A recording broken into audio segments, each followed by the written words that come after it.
नमस्कार, हजारे टाइम्स में आप सभी का स्वागत है। यूट्यूब पर जाकर हमारे चैनल को आप सब्सक्राइब करिएगा। आइए डालते हैं आज की क्या है खास खबरें। हम दारुल सफा के नए विधायक भवन में मौजूद हैं और लखनऊ में हैं और हमारे बीच मौजूद है सदर विधायक राम रतन कुशवाहा और उनसे हम सीधे सीधे मिलना चाहेंगे। यूसीसी की जो कार्रवाई चल रही है, हमारा समान नागरिक संहिता का, इसके लागू होने की बहुत आवश्यकता है। विपक्ष तो तिलमिलाया है इससे। देखो, विपक्ष को जिनके ज़मीन हिल गई है, जिनकी कुर्सी छिन गई है, वो इन के प्रकार ये चाहते हैं कि हमें कुर्सी हासिल हो, क्योंकि जो भ्रष्टाचार, जो कदाचार, जो काम वो लोग करते रहते थे वो सब बंद हो गए हैं। उनकी आमदनी के जरिए बंद हो गए हैं और जनता ने टोटल उनको नकार दिया है। इस वजह से वो बेचैन हैं। अभी आपने देखा था 2 जगह अपोजिशन के लीडर्स इकट्ठे हुए, लेकिन कोई सामंजस्य में नहीं बन पाया।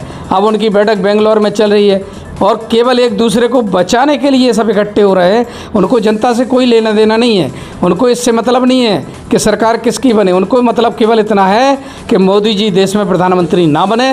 मोदी जी को हटाने के लिए सब लोग इकट्ठे हो रहे हैं। और मैं आपके चैनल के माध्यम से बता देना चाहता हूँ, विपक्ष चाहे जितना प्रयास कर ले, जनता जिसके साथ है, प्रधानमंत्री तो मोदी जी ही बनेंगे, क्योंकि जनता को जो लाभार्थी योजनाओं का लाभ प्रधानमंत्री के माध्यम से प्रदेश के यशस्वी मुख्यमंत्री योगी आदित्यनाथ के माध्यम से मिला है, उस लाभार्थी योजनाओं के माध्यम से जनता पुनः प्रधानमंत्री मोदी जी के साथ है और 2024 में हम पूर्ण बहुमत की फिर से सरकार मोदी जी के नेतृत्व में बनाएंगे। ये विश्वास से हम कह सकते हैं। नागरिकता पर ओबीसी कहते हैं कि मुसलमानों के साथ अन्याय हो रहा है। कहीं ना कहीं भाजपा सरकार मुसलमानों को टारगेट करती है। ओबीसी साफ तौर पर कहते हैं। असदुद्दीन ओवैसी का तो चरित्र सब लोग जानते हैं।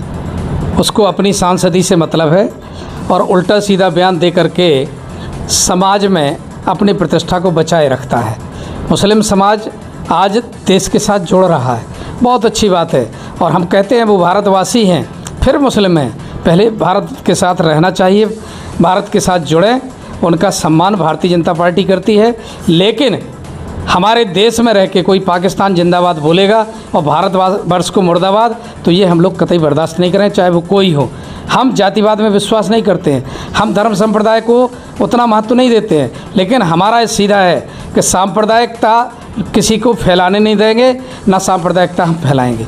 हमारा है सबका साथ, सबका विकास, सबका विश्वास और सबके प्रयास से सबका विकास हो सकता है। वो प्रयास मिलकर के सरकार के साथ हिंदू मुस्लिम सभी को मिलकर करना चाहिए, ताकि देश का विकास हो और भारतवर्ष का नाम जो आज विश्व के देश माननीय मोदी जी के चरणों में नतमस्तक हैं, ये तभी संभव है जब सब लोग मिलकर भारतवर्ष में प्रधानमंत्री मोदी जी के नेतृत्व को स्वीकार करें और देश को समर्थ बनाने में अपना। पाकिस्तान भी कहीं ना कहीं आज तिलमिलाया हुआ है। देखिए, पाकिस्तान की तो हालत बहुत ख़राब हो गई है।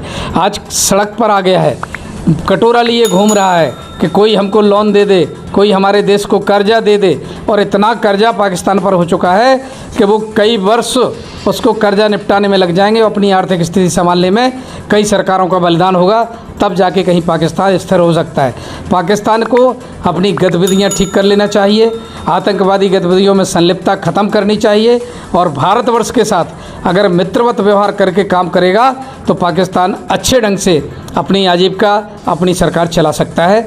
हिंदुस्तान को जो आंखें दिखाने का काम करेगा, हिंदुस्तान वह ताकत है अब कि विश्व के किसी भी देश की ऐसी हिम्मत नहीं है कि वो भारतवर्ष को आंख दिखा सके।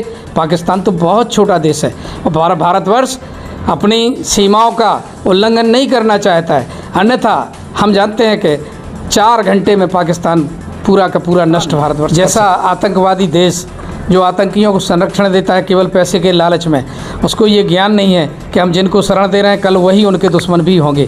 क्योंकि अपराधी की कोई जाति नहीं होती है, उसका कोई धर्म नहीं होता है, वो केवल अपराधी होता है और अपराधी किसी भी जाति समुदाय में हो सकता है और अपराधी की सज़ा केवल मृत्यु है। इस कानून पर भारतवर्ष के सभी को काम करना चाहिए और आज हमारे प्रधानमंत्री ने सेना को इतने अधिकार दे दिए हैं कि अगर आतंकवादी कोई भी घुसपैठ करता है, सीधे गोली का निशाना बनाओ और उसको। हमारी सरकार का पहला ऐसा काम है कि अब हमारी सेना को किसी से अनुमति की आवश्यकता नहीं पड़ती है और आतंकवादियों से निपटने में समर्थ हो गई। अगली बार फिर मिलते हैं नई शख्सियत के साथ, तब तक अपना बहुत बेहतरीन से ख्याल रखिएगा। जय हिंद।